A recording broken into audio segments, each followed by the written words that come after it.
Hi, my name is Jennifer Gray Thompson, and I am the Executive Director of Rebuild North Bay Foundation. I have been asked to speak to you by the amazing Herman Hernandez.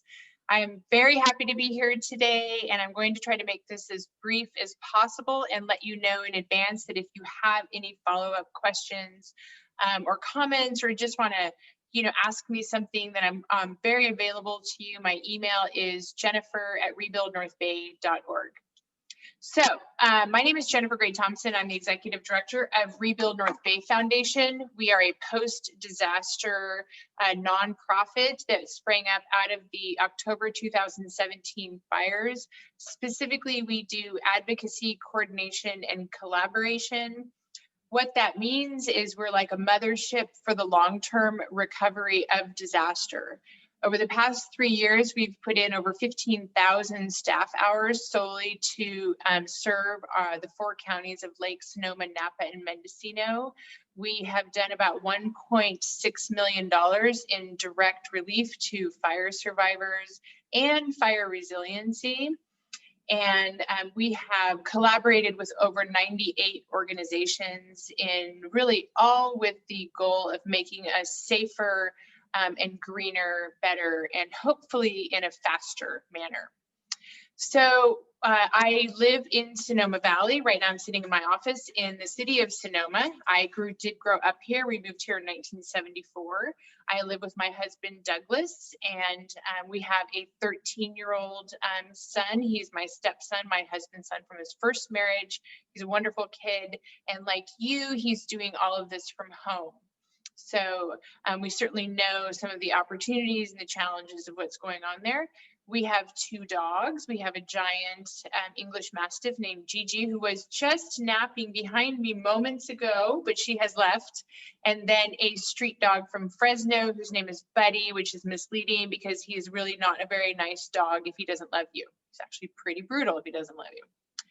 So one of the things that Herman asked is that I talk to you about what my job is like and how I got here. And I think that maps for success, or maps are really an important thing, because I think that you look at that often kids will look at people who are adults and they just think, oh, it just sort of happens in this really smooth trajectory. It just goes in one way and they just magically sort of get there. And I'm here to tell you that that's not the case with me at all. There has been nothing magical about my life, and there's been nothing that's been predictable either. So I was raised by a single mom, and my mom was divorced by the time she was 20, and she had 2 children. Her first one she had in high school, and that is when she got married. She came here to Sonoma as a mom who was on welfare and was not trained or did not have skills, but she was then entered a program that was put forth by the state when I was about 5, and that allowed her to become a psych tech at Sonoma Developmental Center. So she was able to come off welfare that year. And I think that that's really important to note, because there are paths. It's fine to take social services. That's how they're supposed to work. They're supposed to help you. And I think that it's really important that we protect those services, that we make sure that kids aren't hungry, and that moms and dads can move forward and change their lives. In the same year, about a year later, actually, when I was about 6, my mother bought her first home through a program using housing and urban, and it was a housing and urban development program, which is called HUD. That's federal program. And she was able to buy a home in Glen Ellen for about $24,000. The same home now would go for about $800,000. So that kind of gives you an idea. She was really savvy though about that stuff, and despite not being college educated at that time. My mom did start college when I was about 6, and then she would take us to the JC, and she, for the next 10 years, spent in school getting her undergraduate degree, and eventually graduated from law school and became an attorney. She didn't become an attorney until around the time I left home, 2 months after I turned 17. As a single mom and a young mom, she was very challenging at times. I should also add that I was raised in the gay community in the 70s and the 80s, and that certainly did change my outlook on what it means to be othered by a community, including other parents, other kids, principals, teachers, and what it was to deal with prejudice, and how important it is to hold social justice at the center of what you do. So I just want to say that that's definitely informed my view and informed my career trajectory. Because my mom was young and a single mom, then certainly it was difficult. My sister and I were a handful, and I did not have a successful high school career. I ended up dropping out of high school in October of my senior year, and I was so lost, and I was so sad, and I felt overwhelmed a lot of the times about what it meant to grow up. I felt like I didn't have a good map, and I didn't have a lot of guidance. Because my mom was working and going to school, we were often, I like to say, we were raised a little bit feral. I'm not mad at her about that, just for the record. It's fine, it's all good. But it was difficult, and I was pretty upset all the way through high school. So I ended up dropping out, but I worked in the restaurant business, and so I was very fortunate to have a lot of people who actually helped raise me. So one of the things I like to say about Sonoma is I love serving this place because I feel like this place served me and raised me and saved me often. I did move away for a couple of years, but then when I was 21, I sort of repeated the cycle of my family, and I became pregnant. And I was a single mom after the first year. And I had my son when I was 22. He is now 28. His name is Max. And I was really determined to try to be a good mom, but I was also faced with the struggles of poverty. And I found myself at 22, a new mom, and I did not even have a high school diploma. And I thought, well, this is a bit of a problem. I never took an AP class in high school. SATs didn't mean anything to me. I never intended to go to college. I just didn't have direction, and I didn't have drive. I just felt lost. And I think that that's important when you look at me sitting in this office, which is, obviously nice and sort of, where I've ended up, to recognize that it's okay to be a bit lost, and it's okay to work on getting found. That happens to a lot of us, and nobody around you has it all together. No adult and no child. That we all have to find our way and sort of be the hero of our own lives. That's really important. But it took me a long time to feel that way. I probably was a mother before I understood that. So when my son was 4 months old, I started college at the JC, and they were so kind because I got daycare. I live in Sonoma, so I could only use it for a while I was in school. I did work in restaurants still until I was 31. And that's the same year I graduated from college. So it took me about 8 years to get through that system. And when I was 31, I graduated from Dominican with a degree in English, literature, and history, 2 degrees. And because I had something to prove, I graduated at the very top of my class as an honors program scholar. And it turns out that doesn't much matter, but I'm just throwing it in there because I did do the extra work, and with the goal of one day going to graduate school when my life would allow for it.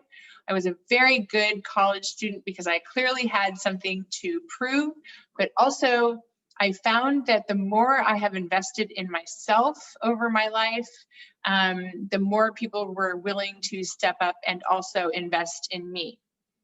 I have also been very conscious to invest back into my community, and I think that for someone like me, that's what feeds my soul. May not be the same thing for you, but that has really helped me a lot. When I became a teacher, I became a high school teacher because I love irony, and I became a Catholic high school teacher, which is even more strange because I'm actually not religious. But I was sort of force hired by this wonderful woman named Carol Ellis, who became the principal of Ursuline High School. So I taught at Ursuline and Newman for 10 years. I taught AP, language and comp primarily.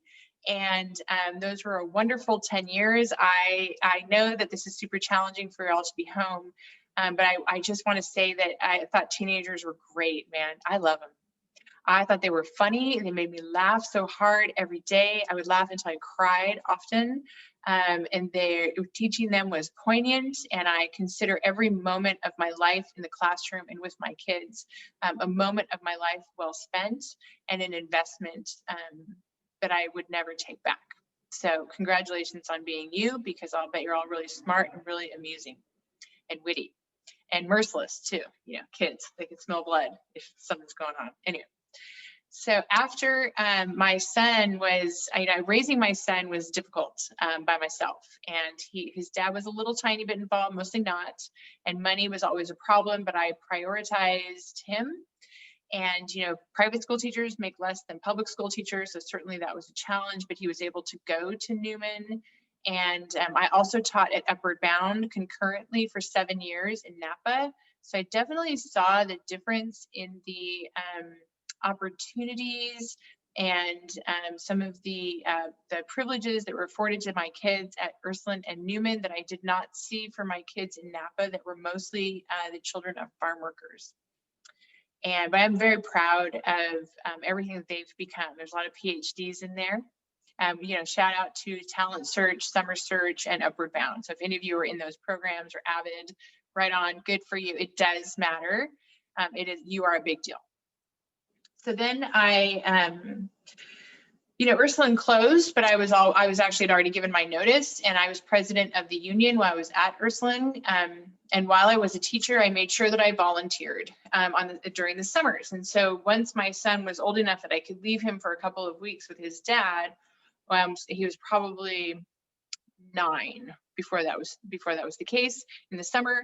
Then I would get in my car and I would go do something. And for 2 years, I went to a Navajo reservation at the Four Corners, Aneth Community School, and I volunteered and lived at the school for 5 weeks. And it was an amazing experience, you know, learning experience, cultural learning experience, really very, very interesting. And then for 2 years after that, I went and I worked for Gavin Newsom.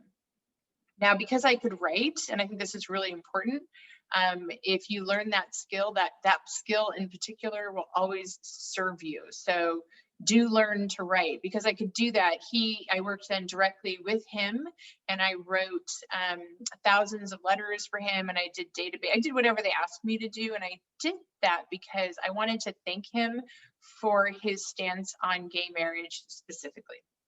That it was clear to me that he took a civil rights issue and he elevated it to a priority instead of just, oh, that's too bad. And he made a difference, and he was brave. And I wanted to thank him for that. And I had the opportunity to sit with him in his office one day and his senior staff and tell him the story of my life of having grown up with a gay parent, and how difficult that was at times. But it's also weird because at the same time, like, you know that society is wrong in how they treat it. It's like racism. Like, you know that that's wrong, and that has to change, and that has to end. And you know, just waiting around for it to change and end isn't enough. And so those who are brave actually deserve your respect and then your participation. So I did that for him for a couple of years, and I met a lot of really great people along the way who I was able to bring back into my classroom to talk, you know, about how to be the change you wish to see in the world, which is sort of like what this is, and to talk about how they got those jobs, including the current director of natural resources for the state of California, Wade Crowfoot, and the director of the essentially California's EPA, Jared Blumenfeld. And anyway, wonderful experience. After that, I left teaching in 2011, and I went to graduate school at the University of California, USC, Sol Prize of Public Policy. And it's one of the top policy schools in the nation. And I say that because I just want to make it clear that I started as a high school dropout. And then by the time I was 42, that I had graduated from one of the top policy schools in the nation, and I graduated with the top capstone from that school. And it's not because I'm particularly smart. And I do want you to believe what Michelle Obama says, which is, you know, she's like, I've sat at those tables. Those people, they're not smarter than you. And I want you to know that too, that they're not smarter than you, and that you can earn your way to that table. And you may have different barriers and you may have different reasons, and you may also choose you don't want to sit at that table, and that's fine. But I'm hoping that what you learn from this career fair is if you have structured determination and if you have some passion and some willingness to be like, oh God, I stumbled and it hurts and I'm struggling and I feel like I have dug a hole, not built a foundation, that you can still turn around and start building a foundation. You know, you can still, I used to say to my kids, you know, be the hero of your own life. What's that look like? And that's different for certain people. But the reality is that you just got to keep moving forward. And that's been a big, it's been a big help for me. I always am onward. You know, I have moments when I feel a little broken and I get a little bent over, and then I get up. I bounce, I do not break. And I really have to thank my mother for that level of resiliency, because certainly that's true. She did go on to become a judge, and now she's a psychologist. And she's been very impressive, but we never had money when I was growing up. But I would not have thought that I was the kind of girl who would find herself, if you see, I'm going to actually show you the pictures behind me, that is me in the office of the Speaker of the House, Nancy Pelosi, last October. And that is on her balcony. And that is me with Mike Thompson. And then I would not have thought that I was the kind of person who would be seated at the highest levels of power in this nation. An hour later, I sat with Kevin McCarthy, who is the Republican leader. And I would not have thought that that would have happened for me. But what I did is that I just followed my passion and I showed up. I showed up all the time, and I showed up with my full heart. If you've ever seen the, what is it, Friday Night Lights, that show, I think it's like Clear Eyes, Full Heart. I cannot recommend that enough. And to use your mentors, nothing that I've done on my own. I am incredibly grateful for the people who have helped me get here. So that's pretty much me. So Jennifer Gray Thompson, Executive Director of Rebuild North Bay Foundation. Really interesting job, disaster. That's all I do. And I speak across the nation about what we do here, and we are innovative, and I foresee over the next 5 years that we will have a national presence, and I intend to be seated at the table, and I intend to be in a position where I'm inviting others to sit at that table, and some of those others might even be you.